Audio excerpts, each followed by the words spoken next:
Daniel didn't rush. He took his time, his fingers exploring every inch of me as if memorizing the way I felt.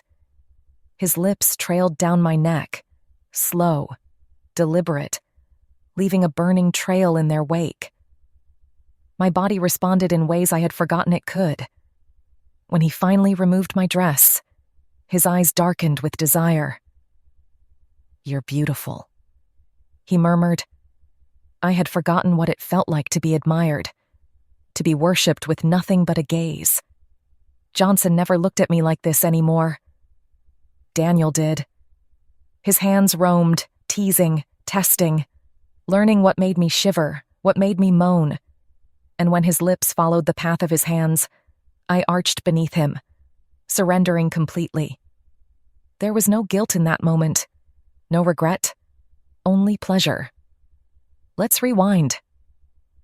I believed in marriage, in loyalty, in keeping my vows, but life has a way of pushing you into places you never thought you'd go. And that's how I ended up in Daniel's arms. It didn't happen overnight. It was a slow, steady slide into temptation. A touch here, a lingering glance there, a conversation that felt too deep, too intimate. Before I knew it, I was in over my head, drowning in a passion I couldn't resist. Before I continue, let me say this. If you're enjoying this story, don't forget to like this video and subscribe to the channel. Just like I couldn't resist my desires, you won't want to miss the next part of this story. Now let's go back to where it all started. Johnson and I had been married for 10 years. In the beginning, everything was perfect. He was my dream man, strong, dependable, ambitious.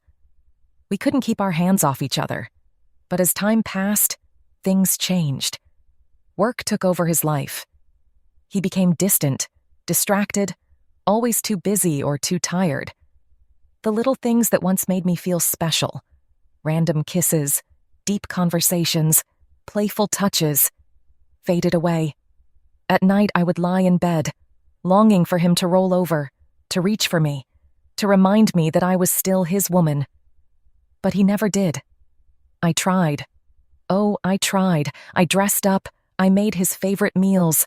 I initiated intimacy. But all I got were excuses.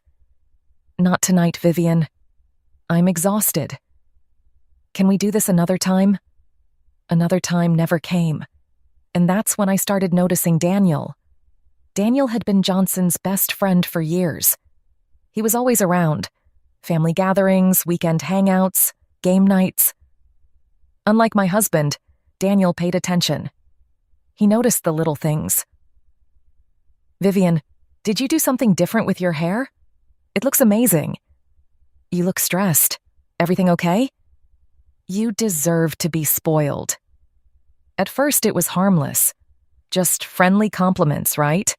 But deep down, I knew better. I knew what it meant when a man looked at me the way Daniel did. His eyes lingered. His voice softened when he spoke to me. And worst of all, I liked it. It was a Friday night, and Johnson had canceled our date. Again. "Work emergency?" he said, barely looking up from his phone. He left without a second glance.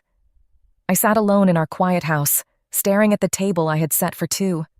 Candles flickering, wine untouched, my heart aching. And then my phone buzzed. "Daniel. Hey, you okay?" I hesitated before replying. "Not really. Just another lonely night." Seconds later, he responded. "I'm coming over."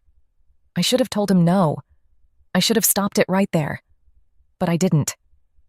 When Daniel arrived, he didn't ask questions. He just sat with me, poured me a glass of wine, and listened. And for the first time in months, I felt heard, understood, wanted. The air between us shifted. His fingers brushed against mine as he reached for his glass. I felt my breath catch. "Vivian." His voice was low, hesitant, but filled with something dangerous. I should have pulled away. Instead, I leaned in, and that was the moment everything changed.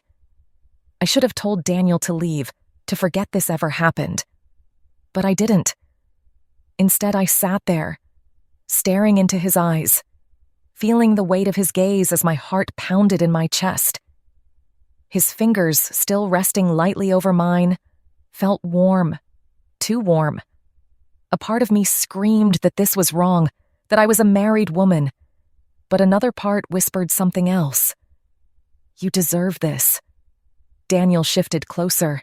His breath was slow, controlled, but I could tell he was holding something back. His hand turned, fingers lacing through mine, and that simple touch sent shivers through my body.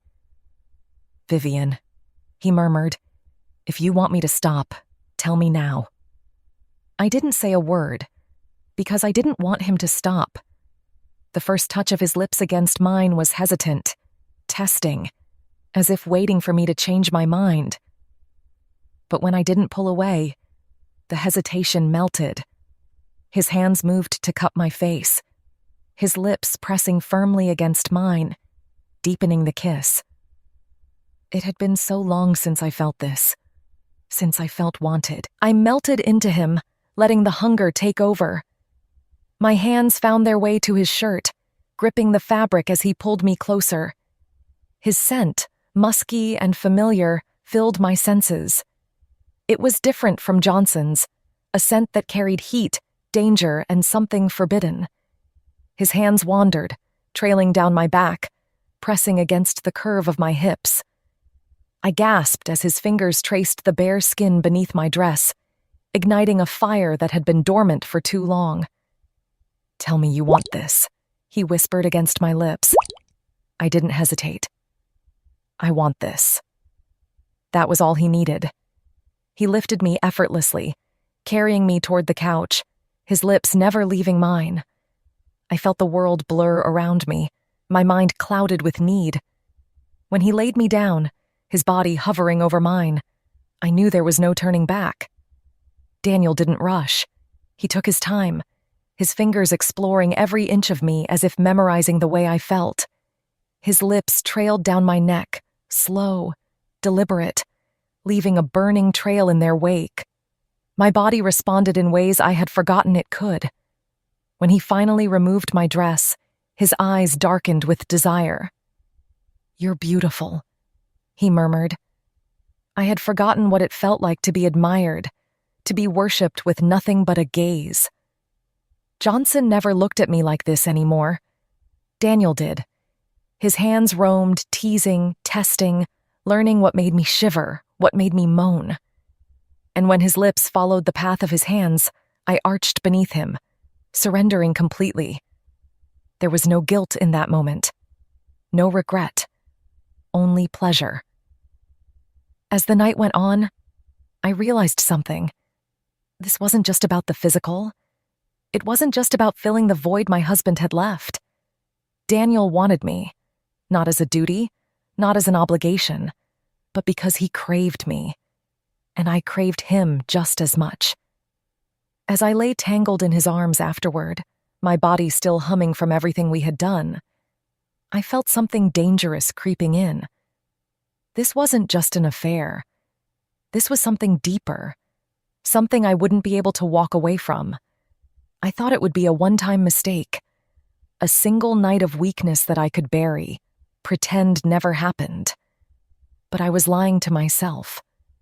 Once I had tasted the kind of pleasure Daniel gave me, there was no going back. I started living a double life. By day, I was Johnson's wife, the perfect picture of a devoted woman. But when the nights came, when the loneliness settled into my bones, I found my way back into Daniel's arms. And every time it got harder to leave him. I became an expert at deception. I smiled at Johnson, kissed him goodbye, made him dinner, all while thinking about how Daniel's hands had been on me the night before. It was thrilling at first, sneaking around, stealing moments with Daniel when we could. We'd meet at his place when Johnson was busy, our bodies colliding the second the door closed behind us. In the car, in the back room of his office, even in my own home when Johnson was out late. The risk only made it hotter. But the guilt? That was something I buried deep. Because how could I feel guilty when Daniel made me feel more alive than I ever had? It wasn't just the physical connection that pulled me to him. It was the way he looked at me, the way he listened when I spoke. "You deserve more than this, Vivian," he said one evening, tracing circles on my bare back as we lay tangled together. I sighed. "More than what?" "More than a husband who barely sees you." His grip tightened around me. "I see you." And he did. In ways Johnson never did. I didn't know what to say, because the truth was, I was starting to feel something dangerous, something deeper than lust. I wasn't just addicted to Daniel's body. I was addicted to him. The more time I spent with Daniel, the more reckless we became. One night, we nearly got caught. We were at my house. Johnson was supposed to be working late, and Daniel had come over, his hands on me the second he walked through the door. I was lost in the heat of it, the thrill of doing something so wrong yet feeling so right, until I heard the front door open. Johnson. Panic surged through me as I scrambled off Daniel's lap, adjusting my dress as he slipped into the hallway. My heart pounded as Johnson walked into the room, his tired eyes scanning me. "Hey, babe," he said, loosening his tie. "What are you doing?" I swallowed hard. "Just watching TV." My pulse was racing. I could still feel Daniel's touch on my skin, could still smell his scent in the air. If Johnson had come home just minutes earlier. But that close call didn't stop me. If anything, it made me crave Daniel more. Because nothing, not even the risk of getting caught, could make me give him up. I should have known it couldn't last forever. Affairs always have an expiration date. No matter how careful you think you are, no matter how well you balance the lies, the truth always finds a way out, and when it did, it shattered everything. It was a Saturday night. Johnson had planned a last-minute trip out of town for work, so naturally, I called Daniel over the second my husband was gone. We didn't even make it to the bedroom. The second the door closed, Daniel pressed me against the wall, his hands roaming, his mouth on mine. Every time we were together, it was like the first time all over again. Raw, desperate, overwhelming. I lost myself in him, in the way he made me feel, in the passion that had been missing from my marriage for years. We spent the entire night wrapped in each other, drowning in pleasure, whispering things that felt too dangerous to say out loud. "I don't want to share you anymore," Daniel murmured against my skin. I sighed, running my fingers through his hair. "Then don't." The words left my mouth before I could think about them, and in that moment, I meant them. I didn't want to share myself between two men anymore. I wanted him, but fate had other plans. The next morning, as I was making coffee, my phone buzzed with a message. "Johnson, I'm coming home early. See you in an hour." Panic hit me like a slap. Daniel was still in my bed. The sheets were tangled around his body, his scent still lingering in the air. My heart raced as I shook him awake. "You need to go, now." He groaned, rubbing his eyes. "What's wrong?" "Johnson. He's on his way." That woke him up fast. He sat up, grabbing his clothes. "Shit. Okay." We were too late. The front door opened. My stomach dropped. "Vivian?" Johnson's voice rang through the house. For a moment, time froze. I heard his footsteps coming closer, heard the confusion in his voice as he stepped into the hallway. Then his eyes landed on Daniel, shirtless, standing by the bed, pulling on his pants. Johnson's face went blank. His eyes darted from Daniel to me, to the sheets, to the undeniable truth written all over the scene. And then, the storm hit. I had never seen my husband look so broken. He didn't yell. He didn't throw anything. He just stared at me, at Daniel, at the betrayal he never saw coming. "How long?" His voice was hoarse, barely above a whisper. I swallowed hard. "Johnson." "How?" Long. I couldn't lie. Not anymore. Months. He inhaled sharply, like I had punched him in the gut. I don't know what hurt him more, the fact that I cheated or the fact that it was with his best friend. Daniel tried to say something, but Johnson shook his head. Don't. Just don't. And then he walked out. Just like that, my marriage was over. I sat on the edge of the bed, my heart pounding, my entire life falling apart around me. Daniel reached for my hand. We can figure this out. I looked at him, really looked at him. I had risked everything for this man. I had destroyed my marriage for him. And yet, in that moment, I wasn't sure if I had won or lost. Because cheating doesn't just end in pleasure. It ends in consequences. And now, I had to face mine.